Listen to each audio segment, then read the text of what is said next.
দেশের মধ্যে মন্দির মসজিদ দিয়ে বিবাদ যখন তুঙ্গে, উভয় পক্ষের ধর্মগুরু ও মৌলবীদের বক্তব্যে দেশ তথা রাজ্যে তখন সম্প্রীতির বাতাবরণ নষ্ট হচ্ছে।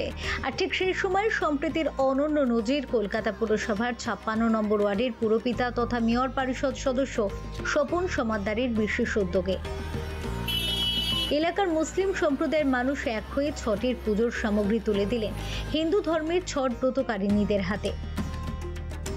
জনসংযোগে বরাবরই অদ্বিতীয় স্বপন সমাদ্দার, তার এমন উদ্যোগ সম্প্রীতির বাংলায় অন্যতম দৃষ্টান্ত হয়েই রইল। এলাকার সকল ধর্মের মানুষকে এক করে বিভিন্ন উৎসবে সামিল হন তিনি। স্বপন সমাদ্দার বলেন, এটাই বাংলার সৌন্দর্য, যেখানে সব ধর্মের মানুষ একসাথে একে অপরের সঙ্গে মিলেমিশে বসবাস করে।